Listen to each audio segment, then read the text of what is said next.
Hey everybody, and welcome to another episode of Mount Athos and Aquinas Fellowship. Today we are going to be comparing and contrasting natural theology with TAG, or Transcendental Argumentation. After laying out a basic understanding of each, we will briefly touch upon the peripatetic axiom and show why the orthodox objection against it is not warranted. Lastly, we will turn to St. Maximus the Confessor and St. Thomas Aquinas, who will guide us in laying out a crucial distinction that is commonly overlooked by both sides. By the end of this video, the listener will be fully equipped in conscience to follow the Church's tendency towards natural theology. Let's get started. Now, before we go into the differences between presuppositionalism and natural theology, I want to first briefly turn to Vatican I so as to provide a prelude to natural theology and stimulate the mind of the listener before considering transcendental argumentation. If anyone says that the one true God, our Creator and Lord, cannot be known with certainty from the things that have been made by the light of natural reason, let him be anathema. These are the words from Vatican I which perfectly defines and sums up the doctrine of natural theology. This Holy Council, convening post-Reformation, stood in direct opposition to the atheistic tendencies that were beginning to percolate among the common people. On the one hand, the Church was fortifying herself against the accusations of her own children, who departed from her wings with a youthful vigor. And on the other hand, she was stretching herself out towards those who are utterly outside the domain of faith, so as to make manifest a universal light by which men judge good and evil and move in accordance with what is good. In short, the Church at no time wants to undermine the gift of reason and demand justification of it at its expense, but rather, she points mankind to their reason as the nearest principle that reflects God's own nature.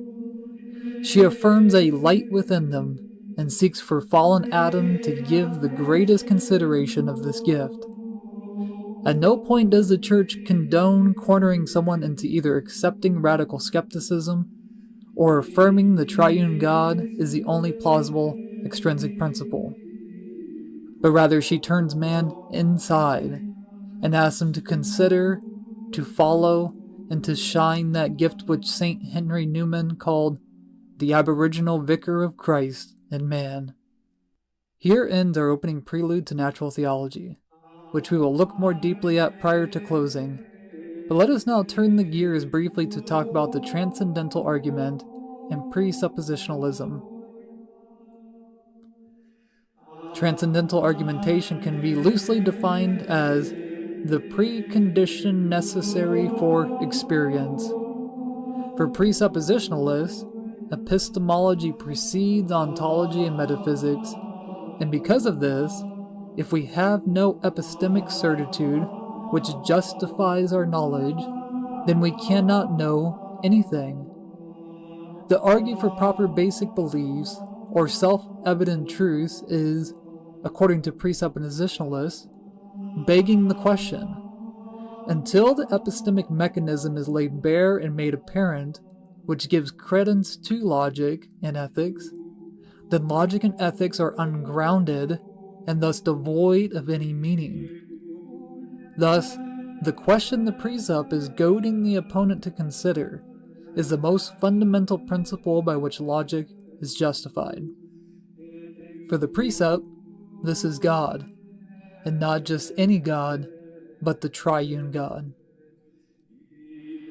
Though this method of argumentation was popularized by the Reformers, nevertheless, other branches of Christianity, such as Orthodoxy, are also partial to it. It is very common in the social media sphere to hear Orthodox apologists apply the transcendental argument in defense of the sole Orthodox faith. For them, the triune God who is personal and identified with the hypostasis of the Father must be presupposed before logic and ethics can even be considered more or less grounded. If the triune God as formulated by orthodoxy is not explicitly presupposed, then there is no justification for logic. By this reasoning, all other gods of natural theology cannot be a precondition for knowledge, and thus ought to be rejected altogether. Now, before we discuss the ontological issue of this argumentation, I want to briefly give the listener a better understanding of the peripatetic axiom. For those who do not know, the peripatetic axiom is a principle that is appealed to in many branches of philosophy, which states as follows, quote, "Nothing is in the intellect that isn't first in the senses," close quote. Made popular by Aristotle, this axiom is a proper basic belief that is indisputable to most apart from presuppositionalists. For the precepts, there is much more we know that isn't derived from sense data.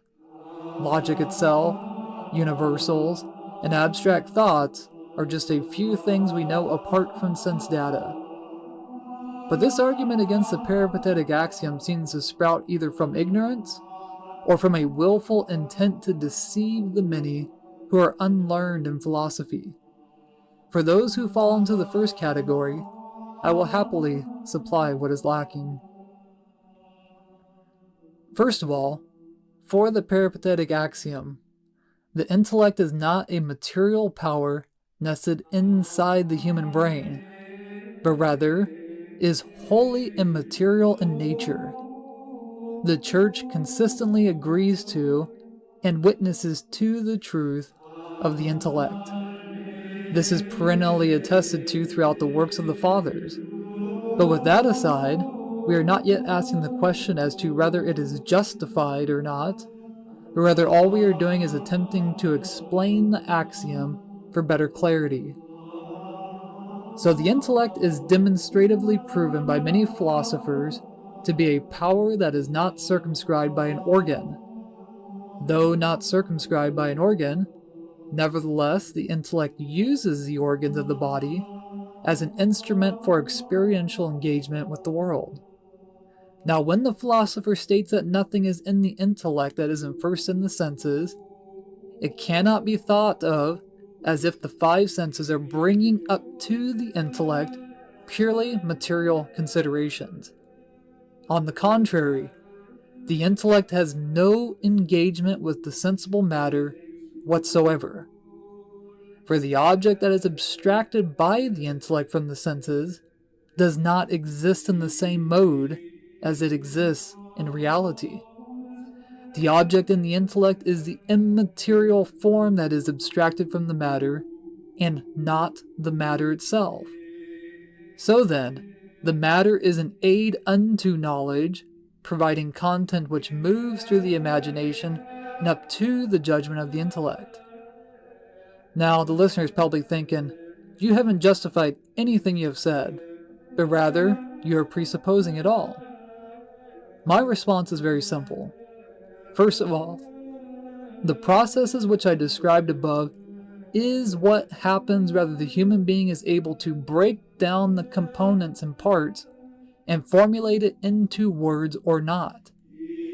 Second of all, no justification can logically be given prior to the act of absorbing conceptual content from which vocal signs and external speech derive their existence.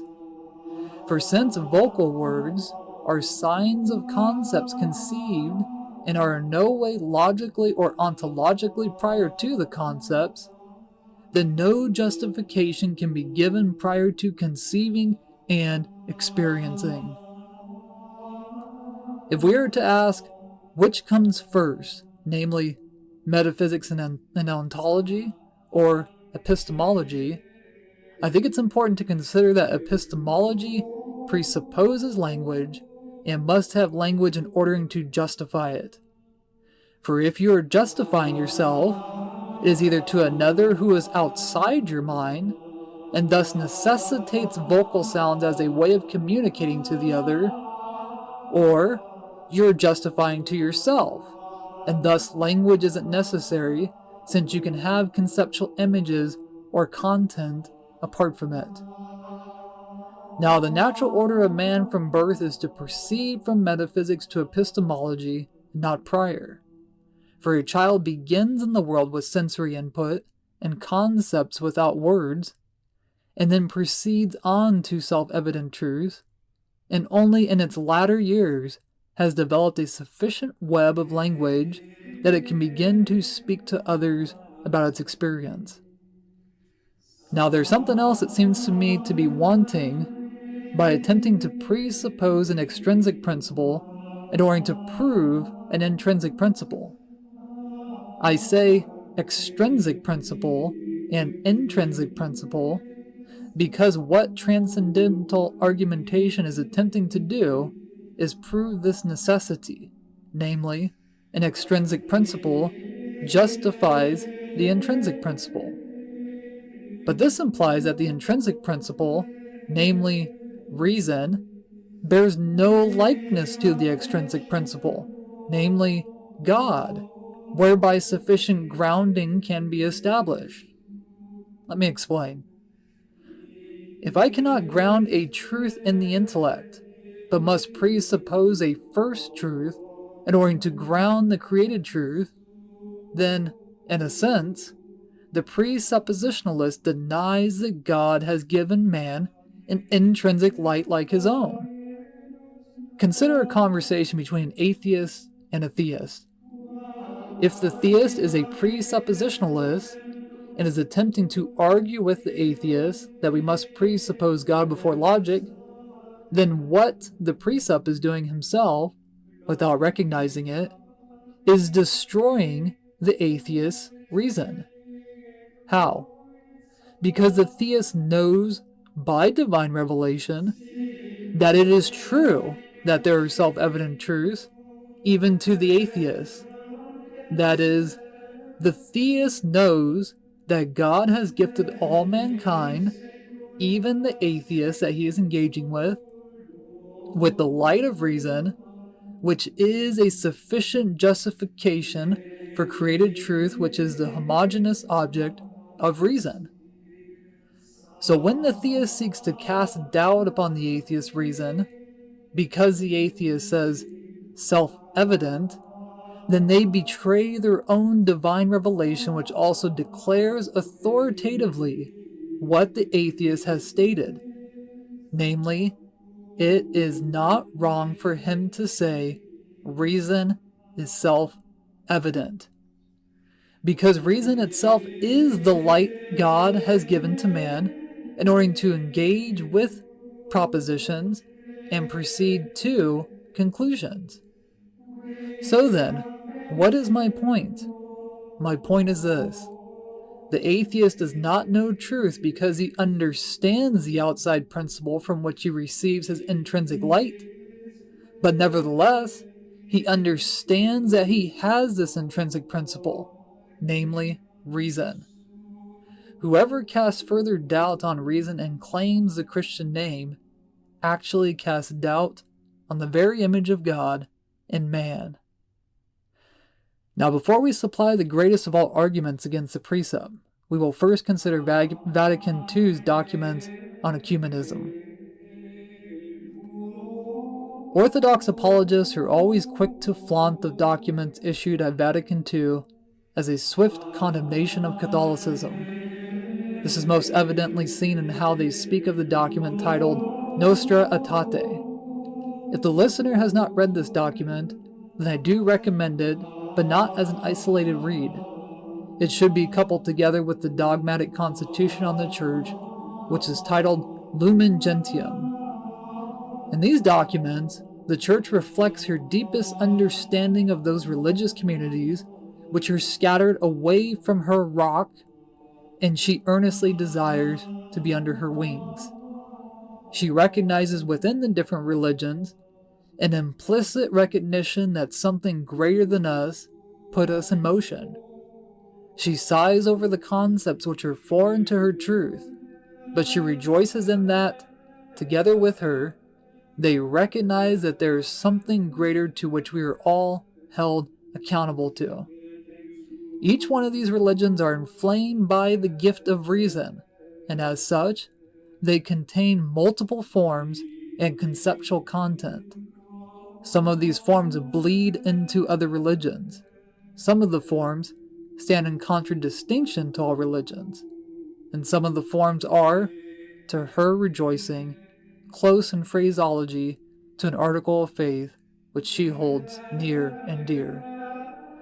By recognizing the likenesses on one hand and the great chasm of differences on the other, the Church understands that she alone clings to her rock not by rational demonstration and mythological development, which has some truth at the root, but by the theological virtue of faith. It is not of yourselves, it's the gift of God, lest any man boast. For St. Maximus the Confessor, unaided reason cannot in any way arrive at truths which are above its power to perceive. In his work to Thalassius, he says that we, quote, reason about God through the use of analogy of beings and by concepts that are in no way a direct perception of God. Contrary to Orthodox apologists, Maximus the Confessor never once states that the abstracted perfections in creation are God's energies, but rather in every place, like the Catholic, he attributes the knowledge about God as beginning from creaturely contact, which begins in the senses. From Maximus the Confessor's work called Questions and Doubts, he explains why Lot only receives 2 messengers, while Abraham receives 3. According to Maximus's language, Lot worshipped God as unknown from the visible creation, composed of matter and form. From the visible things, Lot truly experienced some knowledge of God which was imperfect and needed to be elevated by the divine gift of faith. Contrary to what Orthodox like to postulate, Maximus is clear that the gift of faith is completely unnatural and infused directly by God. For since the very object to which faith tends is above nature and beyond the state of time, as Maximus says in his Questions and Doubts, it is neither of nature nor innate within the human being, which is why, like Aquinas, Maximus asserts in his second Ambigua that without an added illumination from above, apprehending the deity is, quote, reckoned among those things which are impossible. Elsewhere in his second Ambigua, he is most explicit that faith is necessary to grasp anything above human reason.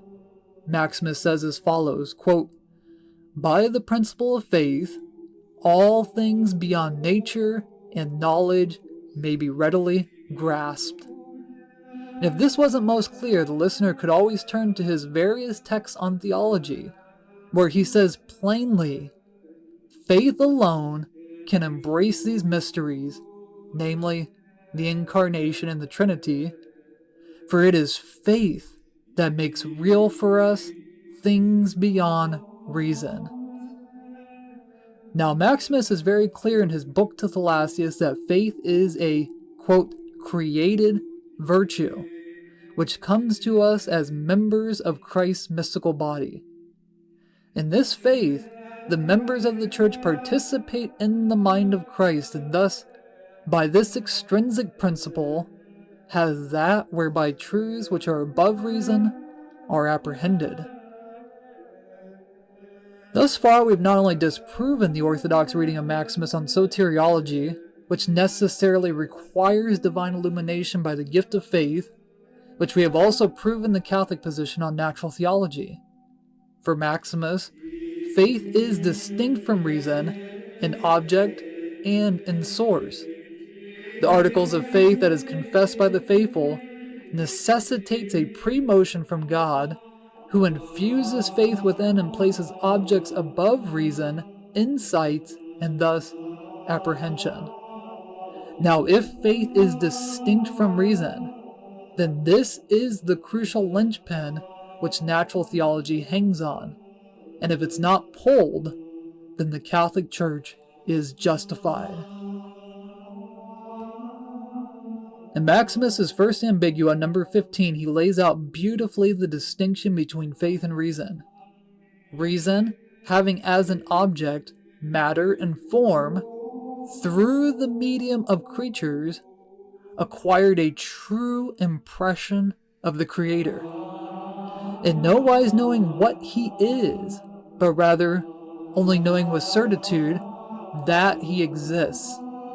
Maximus is clear in his first ambigua that whatever else is predicated of God positively by the creature is affirmed based on created effects, reason to its cause. But above this mode of theology, Maximus places a purer mode which is not theologized by sense perception, but rather lifts the intellect and reason above itself. Thus, for Maximus, God can be known in two ways. By the gift of faith, God is known more explicitly and yet more apophatically. And by reason, God is known less perfectly and yet through positive affirmation. In short, as we mentioned earlier in this video, Abraham receives the three men means that he has the pure mode of theology, which is enveloped in the shroud of faith. But Lot has the impure mode of theology, abstracting information from sense data and positively affirming as one who has yet to receive divine illumination. And yet for Maximus, it is true that Lot worshipped God, albeit imperfectly, since he only knew him by reasoning from matter and form. There are many more texts we could pull from St. Maximus, which not only doesn't favor the precept argument, but even bolsters the Catholic position. The Orthodox will accuse me of using Maximus incorrectly, but I will happily take up that challenge if need be. Now let us briefly turn to St. Thomas Aquinas to help elucidate the distinction between faith and reason, and then we will close up with a consideration which is a deadly blow to presuppositionalists. For Aquinas, just like Maximus, faith is a necessary principle by which one affirms the God of Christianity as the revealed Creator. Philosophical demonstration is inadmissible in the domain of faith. Philosophy can, at best, aid theology by showing its non-divergence with it. But at no time can philosophy so bind the conscience of someone to the God of Christianity that it renders the added illumination of faith and the merit of love void. For faith, unlike reason, does not have God as known through philosophical demonstration as its object, but rather God as above reason. Thus, philosophical demonstration can be a precursor to theology, but at no time is the lover of wisdom able to pierce to the articles of faith.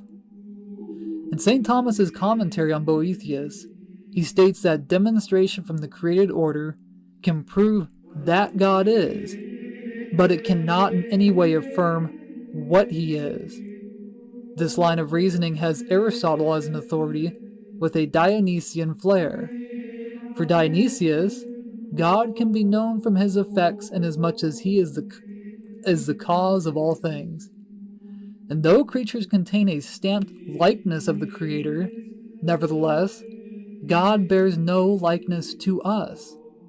For all things are virtually contained in the divine essence in a supersubstantial light which is altogether simple and free from any imperfections.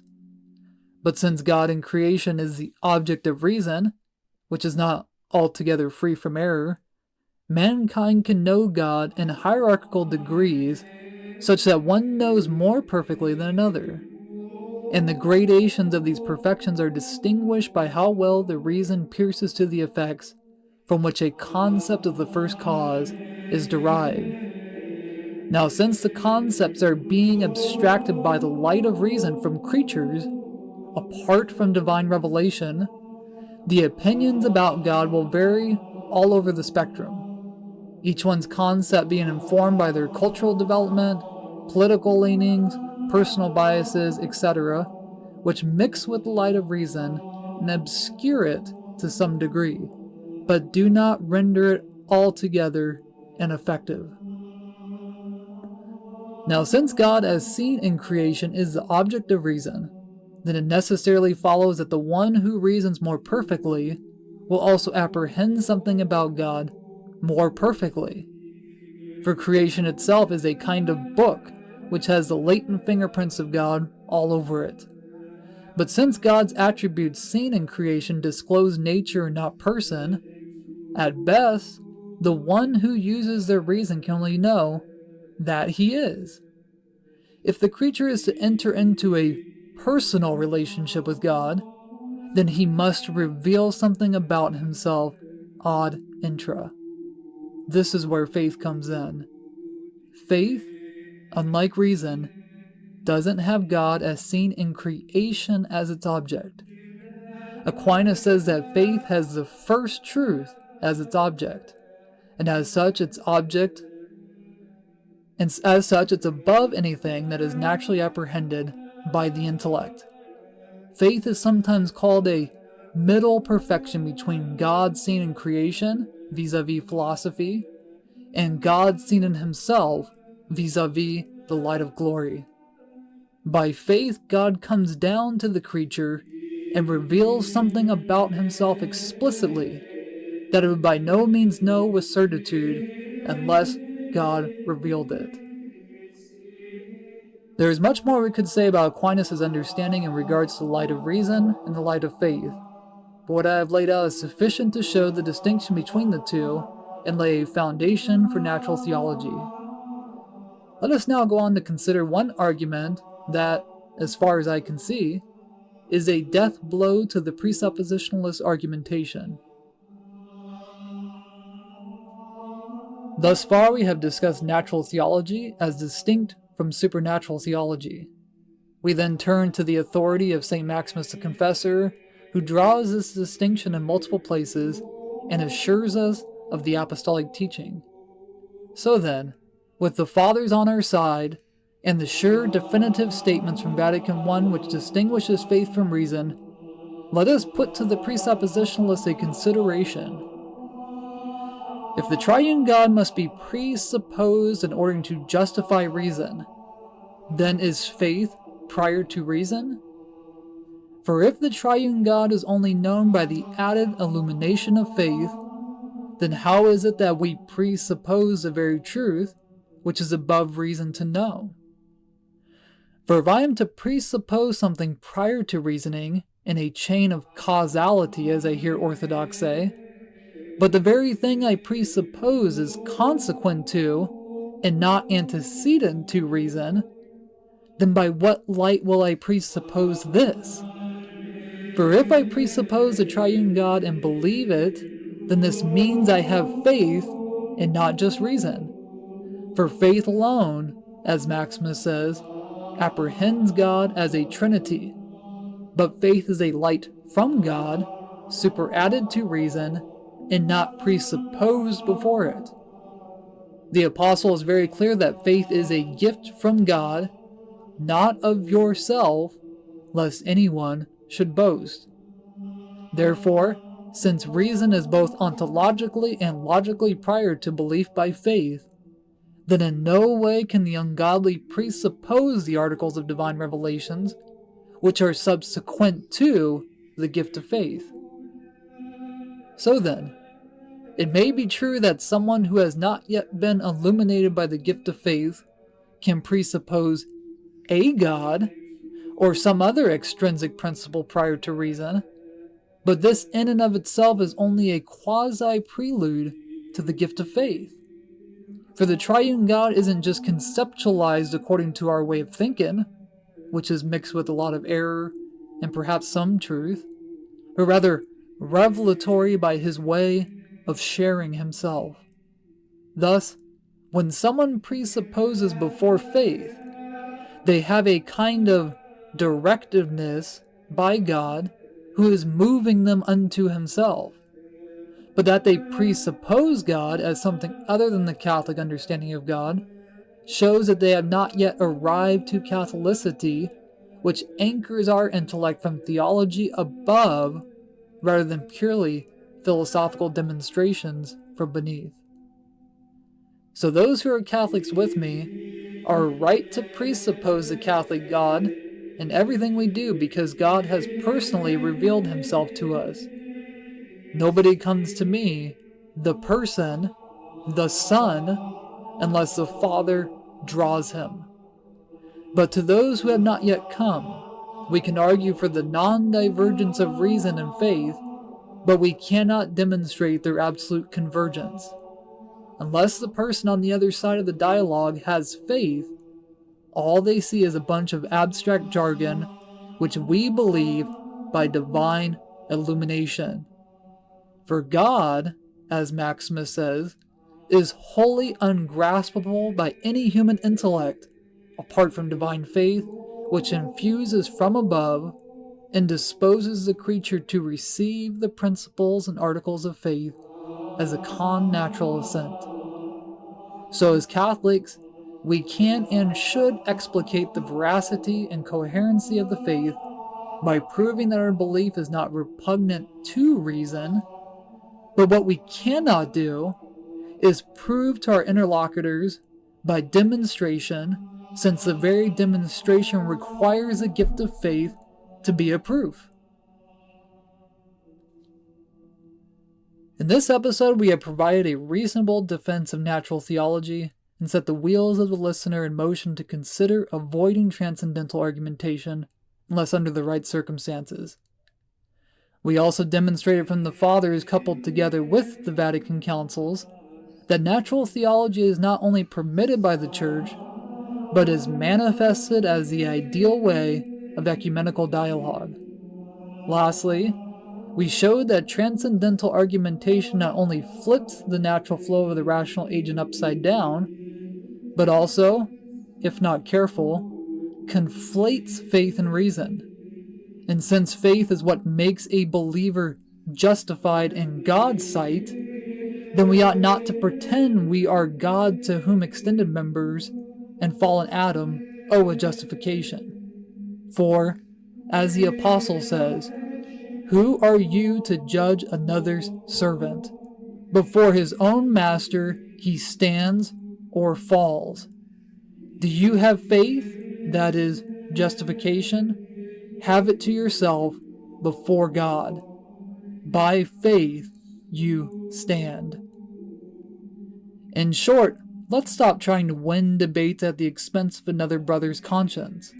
For all of us will appear before Christ one day, and it will be manifested that to the many who presuppose the triune God, by saying, Lord, Lord, he will say, away from me, I never knew you.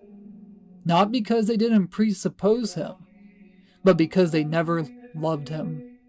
Demonstrative knowledge will fall away, but love will never become a corpse.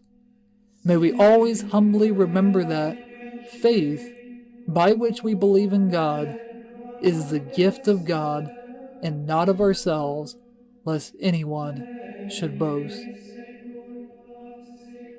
Thank you all for watching this episode of Mount Athos and Aquinas Fellowship. Stay tuned for part 2 where we will analyze the Vatican II documents on ecumenism a little closer and take a deeper dive into the Fathers. Until next time, God bless.